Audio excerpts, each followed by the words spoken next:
لا إله إلا الله محمد رسول الله عليه صلاة الله. Alhamdulillah. Jadi tak perlu saya perkenalkan di depan ni. Firouzan memang tidak asing lagi bagi kita kan. Jadi bagi menghormati majlis, menghormati masa, kita terus bersiap dengan Firouzan. Silakan. Betul-betul. Bagi memulakan majlis Allah merahmati majlis kita insyaAllah, dimulakan dengan baca kitab Al-Quran.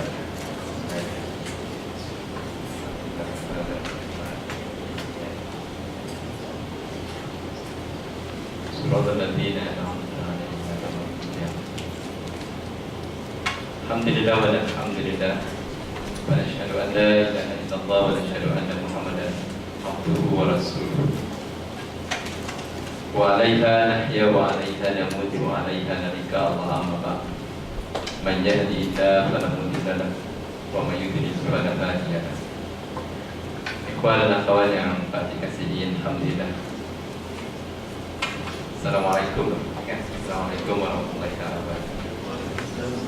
Alhamdulillah, kita panjatkan sedikit rasa syukur kita pada Allah Azza wa Jalla kerana mengizinkan kita untuk berjumpa pada malam dalam usaha kita insya-Allah untuk sama-sama memperingatkan diri, untuk sama-sama insya-Allah sentiasa memandu diri kita ke manakah tujuan kehidupan. Pakcik bersyukur pada Allah SWT kerana Allah Azza wa Jalla memberikan pakcik peluang untuk bersama dengan adik-adik pada malam ini. Pada malam ini pakcik akan menghabiskan modul pakcik mengenai Islam. Kalau adik-adik boleh ingat, pakcik nak bawa sekilas lagi apa yang telah kita bicarakan dalam perjumpaan dengan pakcik. We have been meeting 6 times, but 5 times we talk about Islam. The only one extraordinary time is when I do tafsir as-Saffat, that is about Nabi Ibrahim dan Nabi Ismail. Okay? So kita mulakan kuliah Tafaqquh Fiddin kita waktu itu kedatangan orang-orang daripada Indonesia ke bawah, talk about ilmu dan Islam. Pakcik meletakkan Tafaqquh Fiddin ini atas that basis. Kita kena always remind ourselves and keep on reminding us that Islam ini adalah agama yang sangat menekankan seperti penting ini. Dan itulah sebab kenapa agama ini adalah agama yang akan kekal terus sampai akhir hayat manusia. Kerana agama ini ada dinamik, kerana dia berasaskan kepada ilmu. Dan sumber ilmu yang utama bagi orang Islam ialah Al-Quran. Dan Al-Quran Allah Azza wa Jalla akan pelihara dia sampai akhir masa. And that is for that reason Allah Azza wa Jalla kita harus bersyukur kerana kita hidup di atas sebuah agama yang menuntut kepada kita. Kalau tidak, kita jadi robot. Kalau kita jadi orang yang taklid. Kalau tidak, akal ini tidak berguna. And that is the beauty of Islam sebenarnya. Bagi orang yang suka kepada ilmu, inilah indah agama. Kerana agama ini diasaskan dengan ilmu. So maknanya kalau orang itu mengambil Islam, dia mengambilnya dengan ilmu. Dan itu sebab kenapa para sahabat Ridwan Alaihi bila mereka mengambil Islam dan menerima Islam, kita lihat perubahan dalam hidup mereka 360 degree. Nah, this is what we are going to tell one of us. Apakah kita ini benar-benar seorang Islam sebagaimana para sahabat dahulu bila dia menerima Islam, bila dia mengucap kalimah asyhadu an la ilaha illallah wa asyhadu anna Muhammad Rasulullah, kehidupan dia berubah sepenuh because of that understanding, ilmu terhadap Islam. Kemudian kita move toward kepentingan agama dan pentingnya dalam kehidupan manusia. Kerana kita kena establish itu. Kerana di masa sekarang ini, manusia tidak suka beragama. Dan itu adalah asas kepada masalah dunia sekarang. Orang tidak mahu beragama. Sedangkan basic fundamental needs of human being is agama. Kerana agama saja yang mengajar kita untuk menjawab soalan, untuk apa kita hidup dan ke mana kita akan pergi selepas kita, dan untuk apa kita berada di dunia. Mathematics tidak menjawab soalan ini. Maths tidak mengajar kita soalan ini. Sosiologi maupun MBBS, pharmacy, nothing. The only thing that can guide human to that is only agama. So agama adalah satu benda yang fundamental kepada manusia. It is the fundamental requirement and needs of human being. Dan kita dah establish. Tanpa itu manusia tidak ada. Kemudian kita berbicara Islam din yang benar. Kalau pentingnya agama dalam kehidupan manusia. Kalau manusia sanggup berbelanja ratusan ribu ringgit untuk menjadi seorang doktor, manusia juga sepatutnya sanggup menghabiskan masa mereka untuk mereka memahami agama. Dan tak cukup saja memahami agama yang mana yang benar. Oleh kerana ianya suatu benda yang penting dalam hidup kita. Macam contohnya kita nak beli barang. Kalau barang itu barang yang paling penting dalam hidup kita, kita akan pastikan barang yang kita beli itu barang yang benar, supaya barang yang itu meets our requirement, supaya dia berfungsi sebagaimana yang ia patut berfungsi. Betul tak? We will spend time, especially kalau yang perempuan. Kalau benarlah baju yang dia nak beli itu jenis yang itu, she will spend time untuk tengok betul ke yang ini yang dia tengok. Because apatah lagi kalau dia nak depart, dia nak berikan duit yang ratusan ribu untuk benda itu, kan, kalau cincin. So oleh kerana itu, maka setelah kita tahu agama itu penting, dan kita mesti tahu bagaimana nak mencari agama itu. Kita bicarakan dalam Islam din yang benar, kita bicarakan 4 kriteria utama bagi kita nak nilai sama ada din itu benar atau tidak. Pencipta, Tuhan yang disembah. Kerana semua agama bercakap tentang yang disembah. Kemudian yang membawa agama. Kemudian kitab, reference document atau reference document untuk agama. Dan kemudian syariat yang ada dalam agama. Dan for that, bila kita buat analisis itu, kita akhirnya meyakini bahawa Islam itu adalah din yang benar.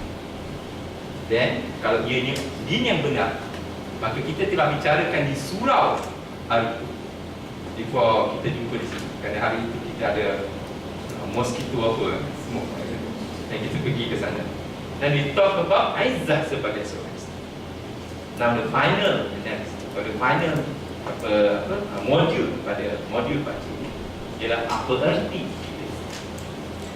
Kerana kita dah tahu agama itu penting, dan kita dah buat analisis bahawa agama Islam ini adalah agama yang benar, dan kita aizah kepada agama ini kerana agama ini dijanjikan kemenangan oleh Allah SWT. Agama Islam ini adalah agama atau nama yang Allah berikan kepada. Banyak, ada 6 atau 7 sebab kenapa kita kena aizah kepada Islam. Kenapa kita kena aizah sebagai seorang Islam. Now the next question will be, so kalaulah Islam itu bagus, kita kena aizah pada Islam, so apa ertinya kita seorang Islam untuk mendapat merasai nikmat aizah? Betul tak? Nampak tak ada flow, the thought process yang Pak Cik cuba bawa kepada anda? Sebenarnya susah ni. Pak Cik banyak pasal kita kat pada Mak Cik. Pasal besok Pak Cik ada lagi ceramah. Pak Cik kata banyak sangat benda yang nak cakap dalam masa sejam. Because when you talk about this, there are many things, and of course there are different ways into looking into certain subject matters. So apa yang Pak Cik nak bawa hari ini mungkin tidak bertepatan, atau mungkin bertepatan, tapi mungkin Pak Cik melihat daripada aspek yang lain. So ada 2 buku yang Pak Cik gunakan untuk hari ini. Satu ialah Mazayat Imam Islam, kan, buku Fatihakan, ditulis lama dah. Semasa Pak Cik mula mengenal Islam pun Pak Cik baca buku itu. Dan satu lagi buku yang adik-adik kena baca. Dan buku ini bagi Pak Cik is a very good towards understanding Islam by Maududi. Towards understanding Islam by Maududi. Because Maududi punya writings are always, dia mengajak manusia untuk berfikir secara rasional dan ilmiah. Okay?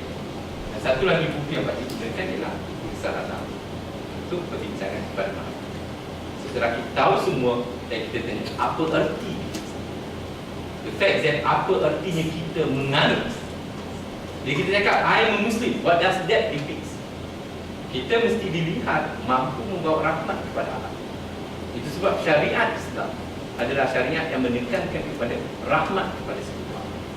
Kalau kita seorang Islam tapi malas, kata Mufti Mek, dan kita belum Islam. Kita tak kenal atau kita tidak dapat mencernakan Islam yang kita kenal.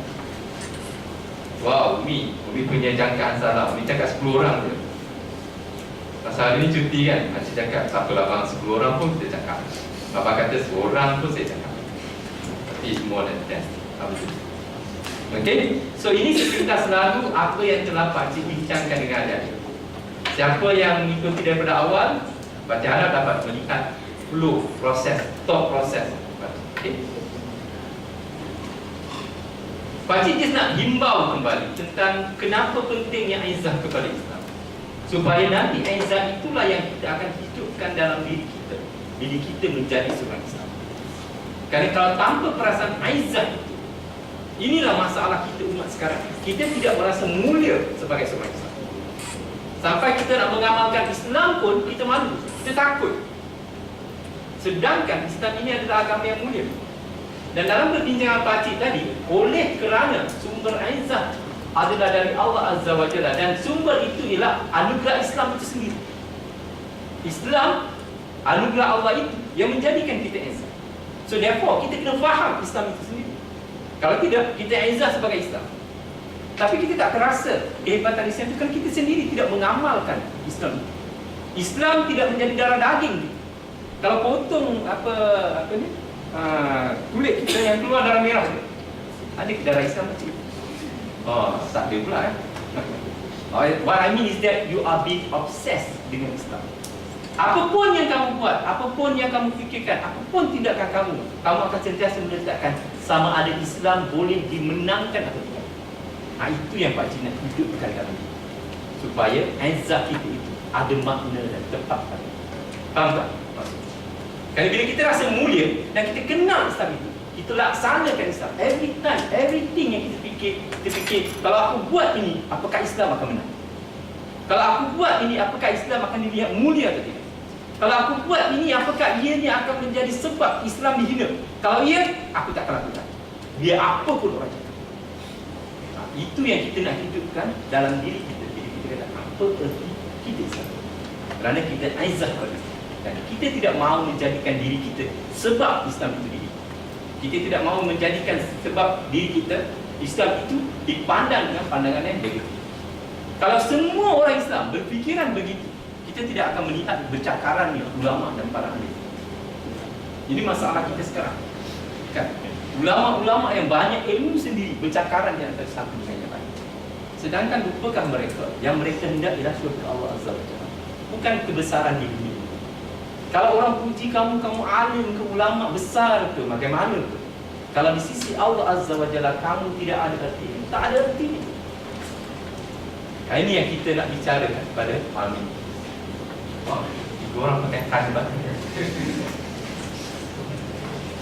Dalam perbincangan itu, Pakcik menekankan oleh kerana izah dari Allah Azza wa Jalla adalah merupakan anugerah di Islam, maka untuk menjadikan kita seorang yang memiliki aizah itu, maka mestilah kita mempelajari dan memahami Islam, mempraktikkan dan mengamalkan Islam, mendakwakan dan mengajak manusia lain kepada Islam, dan menegakkan sistem kehidupan Islam. Inilah topik yang kita nak bicarakan pada malam ini. Apa erti saya Islam?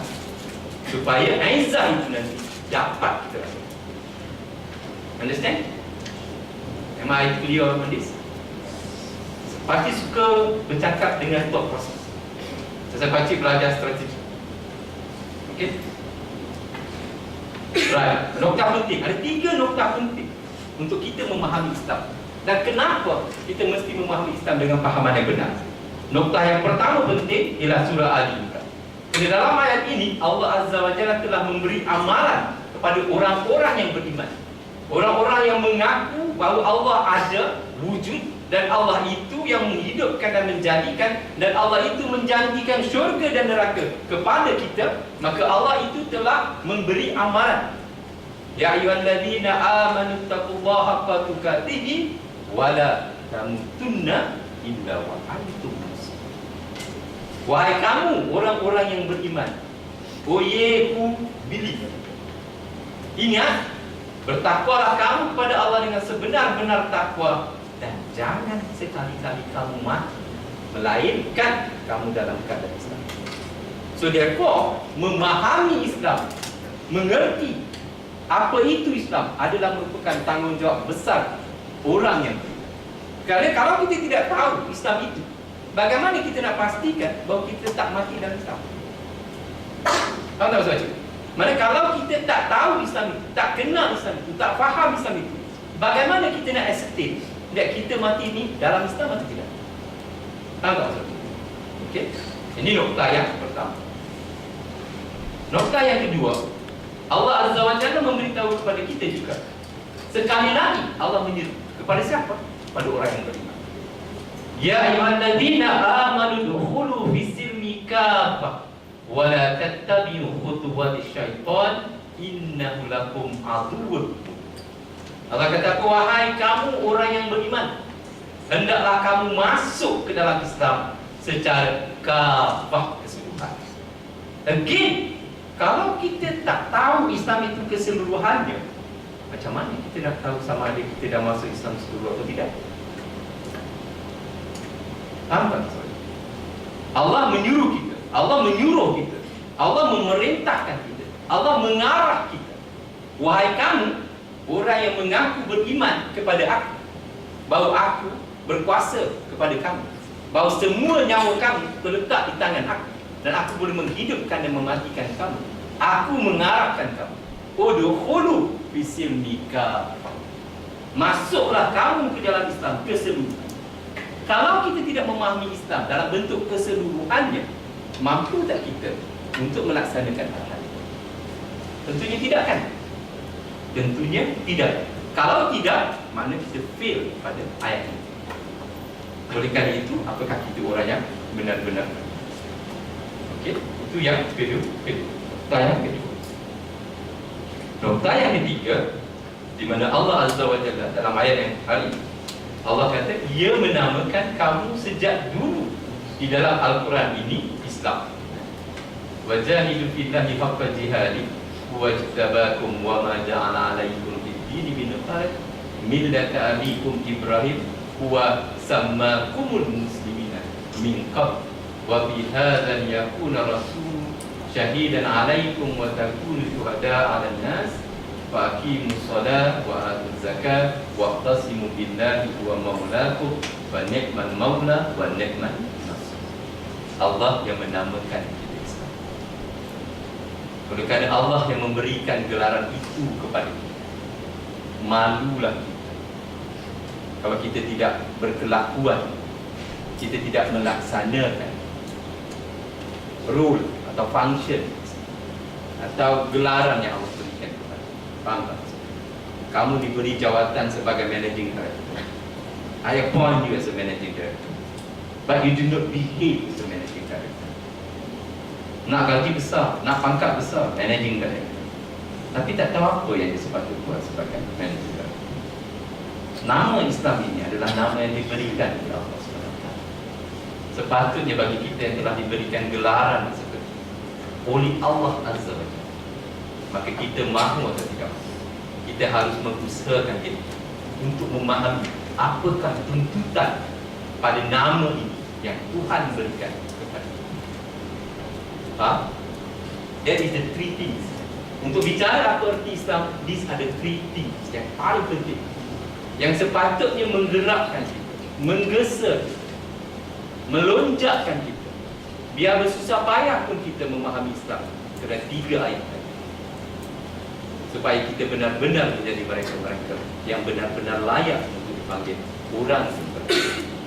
Dan macam mana adik pengurusi cakap tadi, nikmat yang paling besar yang Allah berikan kepada manusia hamba adalah nikmat iman dan Islam. Kerana dengan nikmat iman dan Islam, insya-Allah kita akan dimasukkan ke dalam syurga. Kaya macam mana pun mereka di dunia ini orang kafir, tapi di akhirat nanti mereka tetap akan dikumban ke dalam syurga. Tapi kalau kita orang yang beriman dan Islam, sabar, mungkin kita tersalah, berdosa kerana kelemahan kita, kelalaian kita, namun Allah pasti memasukkan kita ke dalam jannah. Ya. After kita masuk neraka dulu lah. Itu yang kita tanda. Tadi pagi pakcik teringat surah Maryam. Pakcik menangis tadi pagi. Pakcik teringatkan cerita bagaimana Sayyidina Umar Al-Khattab. Siapa yang tak kenal Sayyidina Umar Al-Khattab? The second kali Rashid yang Mahdi. Siapa tak kenal Umar Al-Faruq? Umar Al-Khattab radhiyallahu anhu. Ada orang tak kenal? Apa kehebatan Umar? Tegas. Kan? Umar adalah seorang yang sangat tegas saja. Tapi ketahuilah bahawa Umar adalah orang yang bangun malam mencari orang miskin, memastikan. Umar adalah orang yang bila tahu kata ada jalan raya lopak, malam tak boleh tidur. Kenapa? Takut kalau ada kaldai atau kuda yang jatuh dalam lopak jalan itu, patah kaki dan menuntut dia yang Umar yang hebat ini, yang ketika dalam pemusafiran pernah berjalan dengan hamba dan dia kata okey, kita jalan ikut peraturan. Satu perjalanan sampai berhenti, aku naik, engkau tarik. Satu perjalanan nanti, aku naik, engkau berangkat. Dan orang ini adalah Amirul. Orang yang bangun malam, angkat gandum bawa kepada orang miskin. Kerana satu malam dia berjalan, dia nampak di luar bandar, di luar kota Madinah, orang satu tent kemah yang nampak lampu. Kemudian dia datang. Bila dia datang, dia tengok ada seorang makcik dua dengan ada 3 orang anak menangis. So dia tanyakan, kenapa ni? Dia kata mereka ni lapar, tak makan, habis bateri, dia tak makan.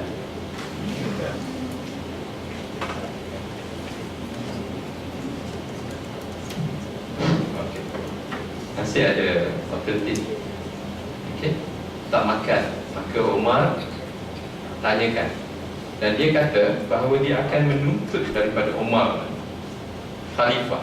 Kerana bila Umar tengok benda itu, dia pun terus balik ke gedung, gudang, ambil flour tadi yang gandum dan bawa. Sedangkan dia punya maid cakap, biarlah saya yang bawa. Maid di sini lelaki yang membantu dia, biarlah saya yang ikut, janganlah kamu.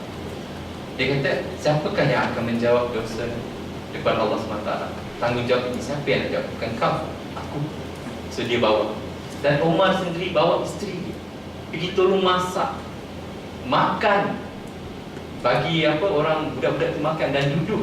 Dan dia yang tiup api sampai masuk dalam dia punya janggut. Dan orang tu ini kata, kamu lebih layak menjadi khalifah daripada Umar. Jangan dia tak tahu itu Umar. Umar ini ada. Umar ini apabila dibacakan surah Maryam mengenai ayat, tidak lupa ayat, dan sesungguhnya semua orang akan melalui titian sirat tanpa kecuali. Umar yang hebat itu tadi menangis saja. Siapa agaknya Rasulullah bin Muhammad in comparison Umar Al-Khattab? Kalau Umar yang hebat begitu ada menangis kerana takut suatu hari kita akan lalu di titian sirat yang sehalus rambut dibelah 7, takut dia bahawa kakinya tersadung dan jatuh ke dalam sana. Siapa kita ada? Siapa kita? Kalau Umar boleh menangis, kalau kita tidak menangis, tak malu ke kita? Tak malu ke? Ini yang kita nak tanamkan dalam diri orang yang benar-benar memahami Islam. Orang begini yang menghidupkan Islam tadi. Orang yang beginilah yang mampu untuk menawan dunia separuh daripada. Bukan orang-orang macam kita. Tidak. Pasal kita sendiri pun kadang-kadang solat pun lambat. Kan? Tapi kita mengaku kita orang Islam. Tunduk dan patuh kepada Allah Azza wa Jalla. That is something that kita kena tengok bila kita bicarakan apa erti saya. So that kita nantinya insya-Allah akan benar-benar memenuhi tanggungjawab yang Allah namakan kita, gelaran yang Allah berikan kepada kita. Have we done justice to them? Have we done justice to Islam yang Allah berikan kepada kita? Nikmat yang besar ini kan. Omar tadi adik takut tak nak jatuh dalam api neraka. Takut dia lalu titian sirat. Kerana semua orang akan melakukan. Dan Umar adalah orang yang selalu berkata, kalaulah seluruh orang di dunia Allah masukkan ke dalam syurga, seorang saja Allah masukkan dalam, aku khawatir akulah orang khawfin. Tapi Umar juga lah yang mempunyai sifat raja.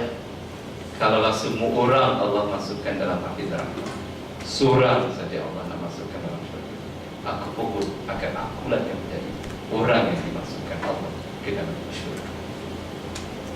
Ini yang kita nak ajar diri kita. Kita kata apa artinya sains.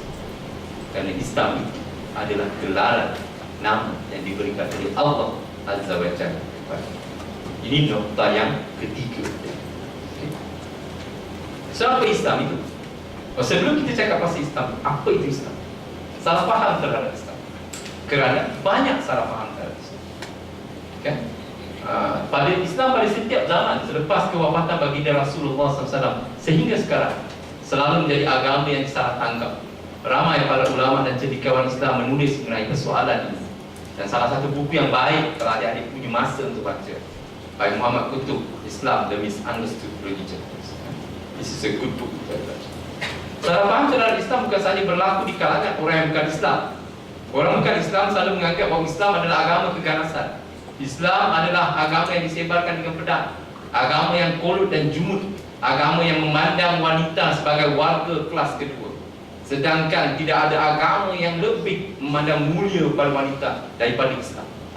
Kerana syurga kita di bawah tapak kaki seorang wanita. Besarnya pangkat seorang wanita di sisi Islam. Hanya orang bodoh saja yang tahu. Yang hanya orang bodoh mana dia tahu kan? Hanya orang bodoh saja yang tak tahu bahawa Islam ini memberikan kemuliaan kepada wanita. Yang dia rasa tak mulia pasal apa? Pasal tak boleh pakai tak boleh pakai apa, kita buka-buka. Kalau tak pakai kita buka-buka tu kan patutnya itu kolut kan. Pasal itu zaman batu kan. Zaman batu orang pakai tak tutup-tutup kan. Kita sepatutnya zaman dah maju, sepatutnya ditutup lah. Ingat ada satu orang apa, Nobel Prize, dia jawab soalan tu. Dia katakan, kamu orang Islam ni apa macam tak modern. Perempuan dia tutup-tutup semua, dia kata. Dia jawab, dia kata kalau ini history of mankind, when we are in the stone age, orang tak ada baju, orang semua pakai macam ni.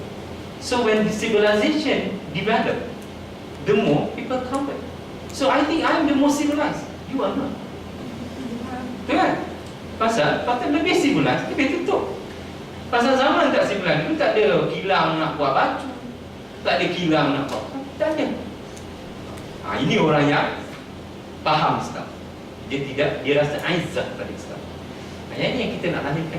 Macam ada seorang ulama ni, orang Kristian ni nak kenakan dia. Dia makan dia datang, dia bagi bawa anggur. So ulama ni pun makan anggur dengan pasti dia keluarkan Arab. So ulama kita tak boleh minum Arab.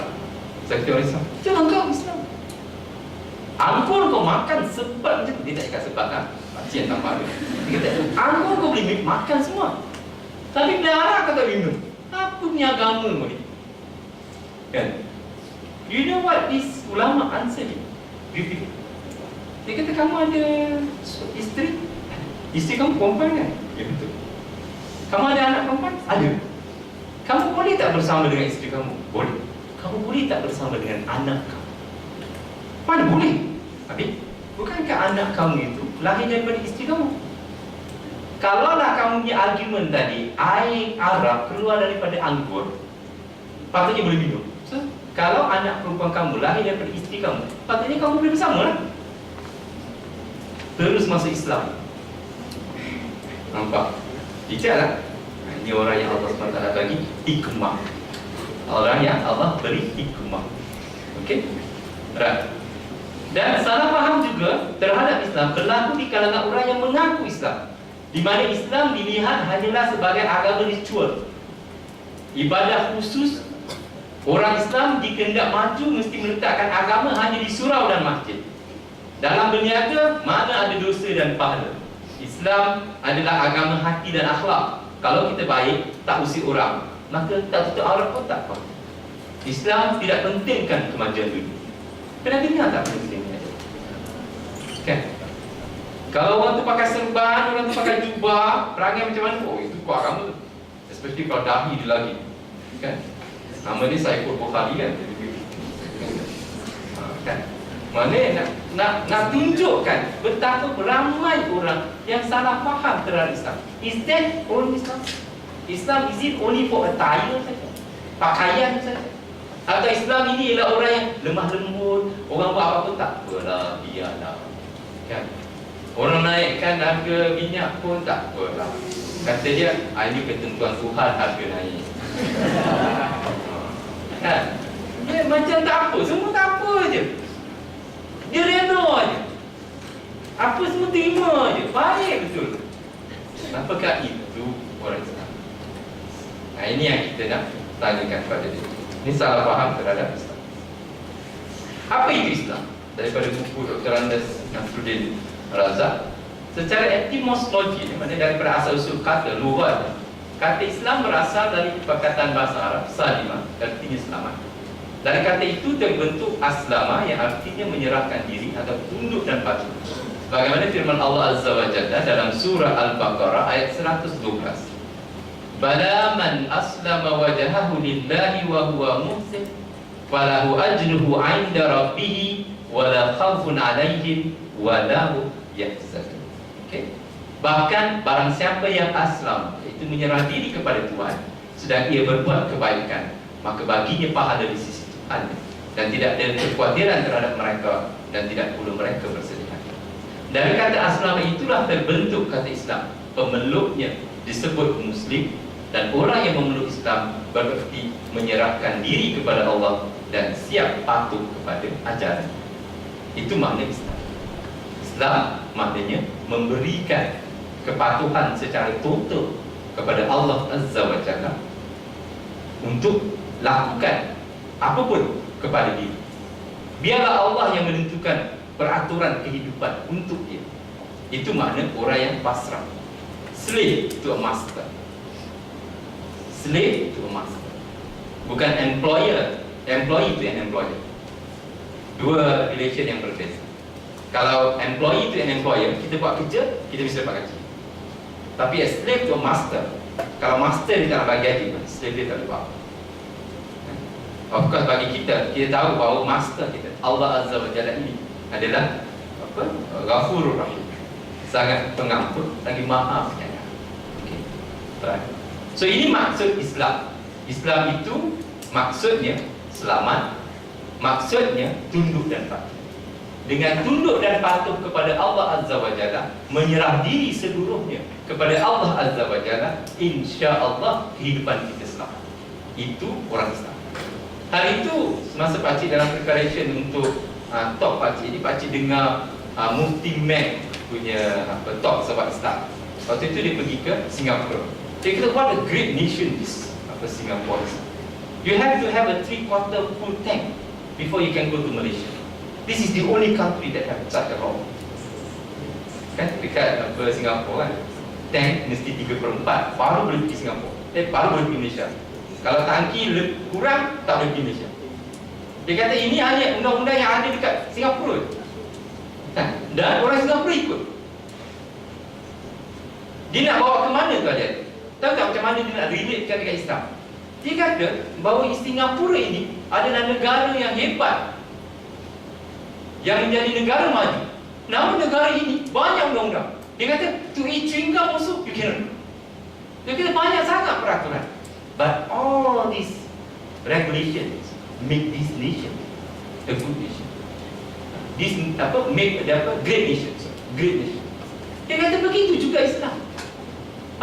Allah Azza wa Jalla bila dia menetapkan peraturan undang-undang kepada manusia yang dia ciptakan, ianya adalah untuk kebaikan manusia itu sendiri, bukan untuk keburukan.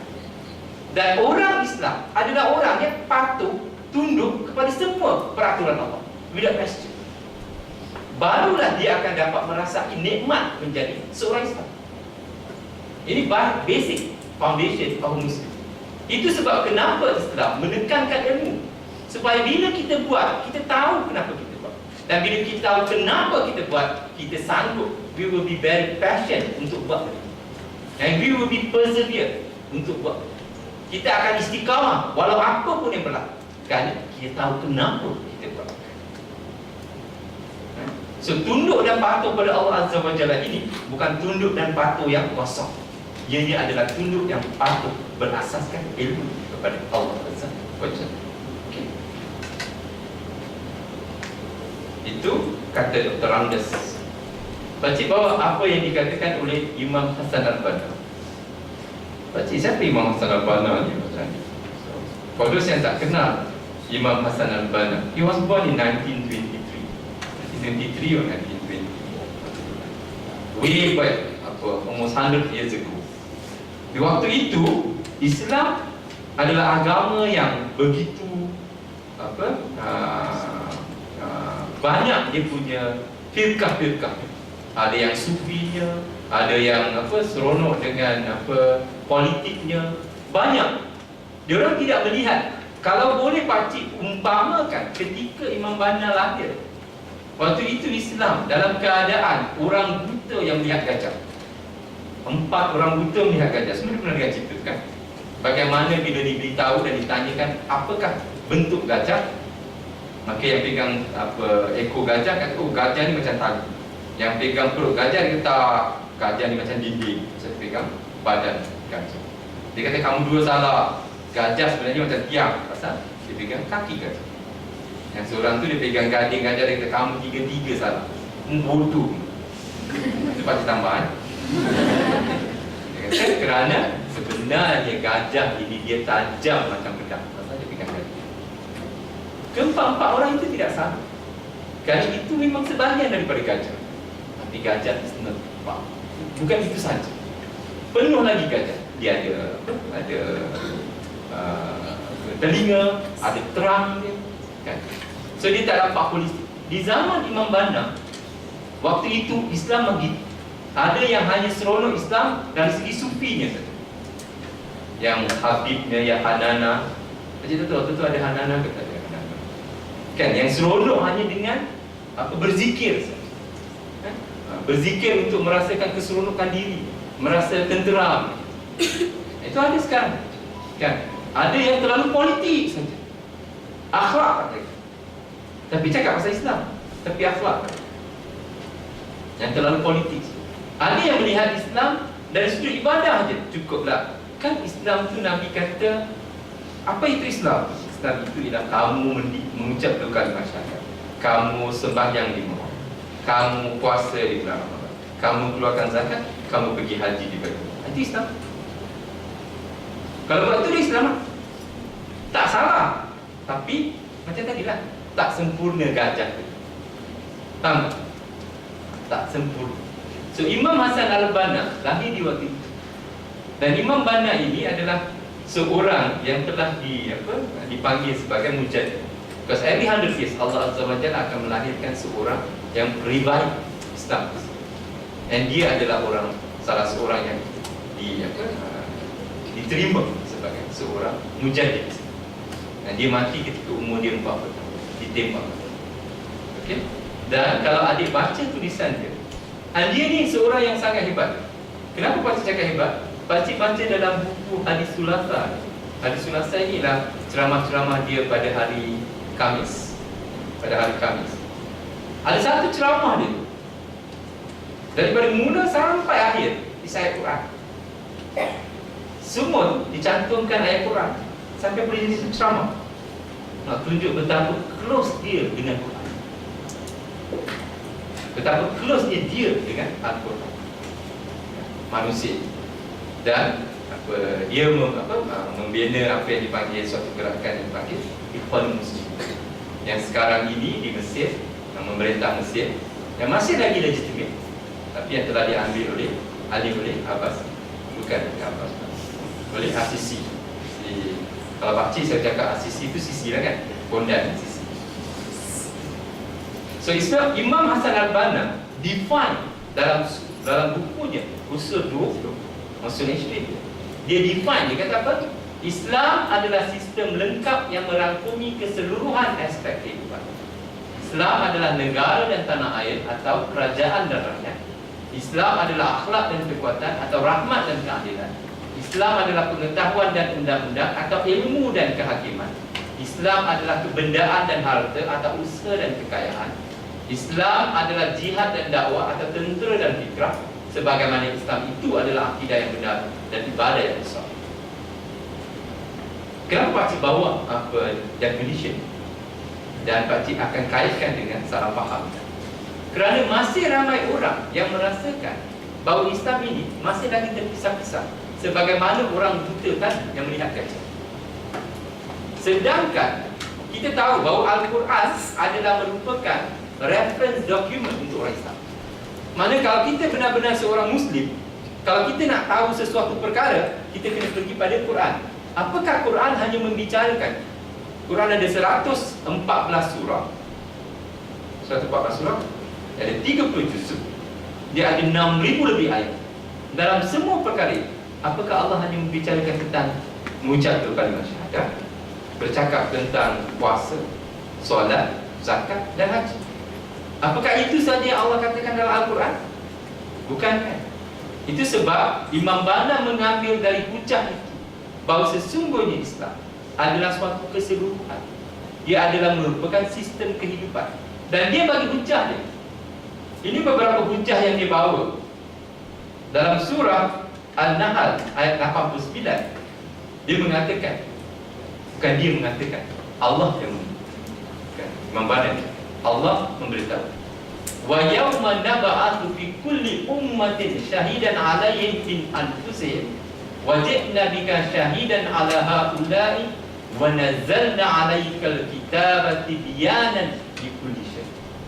Tibyanan likulli syai'. Wa hudan wa rahmatan wa busyra lil muslimin. Untuk siapa? Untuk orang-orang Islam.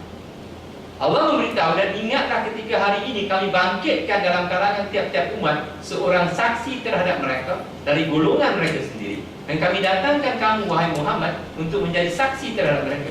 Dan kami, yakni Allah, telah turunkan kepada kamu Al-Quran menjelaskan tiap-tiap sesuatu dan menjadi hidayah, petunjuk, membawa rahmah dan berita yang menggembirakan bagi orang Islam. Itu yang Pak cakap tadi. Al-Quran apakah hanya membicarakan tentang syahadah? Apakah hanya membicarakan tentang solat, puasa, zakat dan haji? Sedangkan Al-Quran yang Allah turunkan itu menceritakan lebih daripada itu. Apa yang Al-Quran cerita? Al-Quran cerita, ya ayyuhalladzina amanu kutiba alaikumusiyam. Bab puasa diwajibkan kepada kamu berpuasa. Kemudian dalam Al-Quran juga Allah memberitahu apa? Kutiba alaikumul qital. Diwajibkan juga ke atas kamu untuk berperang. Ini yang tadi Imam Banna kata, adanya tentera dan jihad. Kan? Kemudian apa lagi yang Allah cakap dalam Al-Quran? Allah kata, ya ayyuhalladzina amanu kutiba alaikumul qisas. Qisas itu apa? Penghakiman, balasan. Kalau orang ini membunuh, balasnya membunuh. Ditanya kepada bangsa itu nak bunuh dia ke atau tidak. Qisas. Kalau mata dengan mata, telinga dengan telinga, hidung dengan hidung. Orang cakap, mulut ni Islam kan, buat kisah ini. Sedangkan adik-adik tahu tak, kisah inilah hukum yang paling ikut. The equality and justice performed by kisah. It's beautiful. Kerana kalau orang itu buat salah, dia bunuh orang. Contoh cerita, kita buat satu cerita. Pembunuhan itu adalah kepada seorang makcik yang tua. Dia ada seorang anak. Anak ni dah yang bekerja mencari rezeki untuk dia. Tiba-tiba anak ini mati dibunuh oleh seorang mak rempit, bunuh. Kemudian bila dijatuhkan hukuman, memang betul mak rempit ini bunuh dengan sengaja kerana nak curi duit orang tu. Kerana dia nak rempit, nak ambil pit, tak ada duit, bunuh. Nak dapat RM20 untuk didagang. Ditangkap dan dimasukkan ke dalam penjara. Kalau hukum kisas, makcik itu yang nanti akan tentukan Apa yang nak dijatuhkan hukuman kepada mak rempit itu tadi? Kerana yang jadi mangsa ialah makcik ni. Kerana makcik ni dah tak ada orang lagi yang nak bekerja mencarikan rezeki untuk. Sedangkan mak rempit ni tadi akan duduk dekat dalam penjara, diberi makan tanggung, berak, semua. Ada. Itu sebab dalam Islam, kalaulah makcik itu kata tak, aku nak dia mati, kerana dia tak, dibenarkan dalam Islam. Tapi kalau makcik itu ampunkan, itu lebih baik. Dan ini diceritakan dalam Al-Quran. Allah kata, dan kamu balas, tapi sekiranya kamu mengampunkannya, itu lebih baik. Tapi sekurang-kurangnya, kalau makcik itu dah, katakanlah digerak, dihabiskan, mati, makcik ini tidak akan lagi berdendam. Atau tak, kalau makcik ni tak berdendam, mungkin abang makcik ni, kau jaga kau marah, kau keluar jangan balas. This is what happening. Ada seorang datuk tu, dia nak bunuh orang yang membunuh cucu dia. Cucu dia yang umur 15 tahun pergi jogging, mati, dibunuh dan dirobot. Bila dia dapat tahu dan dapat tangkap, pakcik tu, orang tua ni kata, I will kill him, because cucu aku seorang yang baik. Kenapa dia kena bunuh? Biarlah, aku pun dah tua, aku mesti nak bunuh dia. Kenapa dendam? Dendam manusia. These are very real. Tapi kalau ada hukum kisah tadi, pakcik kata, okey, tak, pakcik tidak ada, tak ada lagi dah perasaan, tak ada lagi dendam berdendam, masyarakat akan jadi lebih. The equality and justice dalam hukum kisah. Itu kita kena bincang lain. Masa pakcik baru beri buku, apa, The Ideal Society, The Muslim Ideal Society, by Dr. Hashim Muhammad. Okey, ini nak tunjukkan bahawa dalam Al-Quran ada menceritakan tentang kehakiman, undang-undang. Kemudian dalam Al-Quran juga Allah mengatakan tentang wa ahallallahu al-bay' wa haramur riba. Maknanya dalam Al-Quran juga menceritakan tentang ekonomi, tentang sistem ekonomi. Kamu boleh kaya dengan berniaga, jangan ambil riba.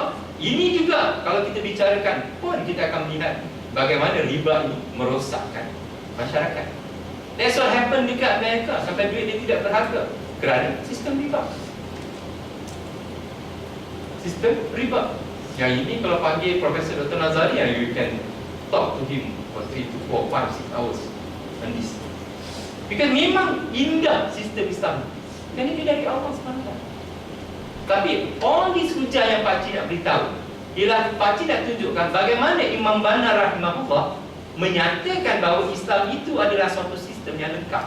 Kerana ada lagi orang di kalangan kita yang merasakan bahawa Islam itu kamu mengucap 2 kalimah syahadat, kamu berpuasa, kamu solat, kamu bagi zakat, kamu pergi haji, dah cukup Islam. Yang lain, ya, berniaga, buat apalah, wajib dia boleh buat, kita pun buat. Kalau tidak, kita tidak kaya. Kan? Pasal orang Islam buat itu, kita boleh buat. Kalau itu, kita tipu. Dia minum arak, kita minum arak. Pasal dia dah kaya. Apa kaya Islam? Nah, ini yang kita kena tahu. So that kita hidup dalam Islam yang betul. Kerana ingat 3 nokta yang pakcik beritahu tadi. Apa 3 nokta tadi? Ayat yang pertama Allah beritahu, jangan kamu mati sebelum kamu dapat Islam. Ayat yang kedua, masuk Islam keseluruhan. Dan yang ketiga, Allah yang bagi nama Islam. So merupakan tanggungjawab kita lah to honor Allah Azza wa Jalla. Okay? Dan kemudian, okay, berat. Semua tadi hujah yang pakcik cakap itu, hujah nak menunjukkan bahawa Islam ini adalah satu cara hidup yang sempurna. Ianya bukan setakat puasa, zakat, pakai tudung, sembahyang, berzikir, baca Quran. Bukan setakat itu. Apa yang Imam Banna kata tadi? Islam itu adalah sistem kehidupan yang lengkap, merangkumi keseluruhan aspek kehidupan. Islam adalah negara dan tanah air atau kerajaan dan rakyat. Islam adalah akhlak dan kekuatan, rahmat dan keadilan. Islam adalah pengetahuan dan undang-undang semua. Dan ini semua Imam Banna ada hujah. Bukan dia cakap kosong. Kerana dalam Al-Quran semua ayat ada. Itu juga. So, apa arti saya Islam? Of course, sebenarnya tajuk ini sebenarnya apa arti saya mengenal Islam. Tapi bila kalau baca macam ni, semua orang dah baca buku Mazayah ni kan. So, pakcik buat short, apa arti saya Islam. Dan sebenarnya ialah topik perbincangan kita ialah akhirnya ialah apa erti kita mengandung Islam? Apa makna? Bila kita kata kita seorang Islam, apa makna? Dalam tindak tanduk kita, dalam akhlak kita, dalam ibadah kita, dalam akidah. Kerana dia akan melahirkan suatu manusia, sosok badan, tubuh badan manusia yang hebat, sebagaimana yang telah dilahirkan oleh sejarah umat. Yang sekarang kita tak ada ialah kerana kita tidak menjadi practicing Muslim. Orang tak pernah takut pada kita. If we become a true practicing Muslim, insya-Allah Islam akan kembali ke kita. Tapi oleh kerana kita tidak benar-benar melaksanakan Islam, menghayati Islam, menghidupkan Islam, mendakwakan Islam, melaksanakan sistem Islam, itu sebab kenapa kita sekarang tidak mulia. Sedangkan kita daripada yang mulia, kita punya warisan cerita yang hebat, tapi kita tak dapat kehebatan kerana kita sendiri tidak berhasil. Menurut Ustaz Fatih Akan dalam bukunya Mazayah Intimai dan Islam, penggabungan diri ke dalam Islam bukanlah penggabungan yang diwarisi. Mak kita Islam, ayah kita Islam, therefore kita Islam. Kalaulah teori dan formula itu boleh digunakan, maka beruntunglah anak yang mak bapak dia doktor. Dia tak payah pergi UCMS. Betul tak? Pasal bapak aku doktor, mak aku doktor, therefore aku doktor. So aku tak payah pergi UCMS untuk belajar di doktor. Betul tak? Pasal kalau formula yang sama, mak aku Islam, bapak aku Islam, therefore aku Islam. Formula itu tidak boleh digunakan, apatah lagi dalam Islam. Kalau dalam doktor keduniaan itu pun tak boleh digunakan, apatah lagi dalam Islam. Kerana Islam adalah agama yang asasnya ilmu. Okay? Penggabungan kerana hobi atau penggabungan lahiriah saja. Lahiriah ni maksudnya pakai tudung tapi pakai legging. Oh, buat cerita, oh itu maksud legging. Kau legging ni maksud bukan L-A-G-G, L-E-G-G-I. Yang pakai seluar ketat, itu namanya legging. Dulu kau tidak tahu. Pasal ada dalam Facebook dekat, ni apa muslimah pakai legging. Ayolah kalau dia nak senam aerobik bersama-sama dia kan. Ini tak, di luar pun pakai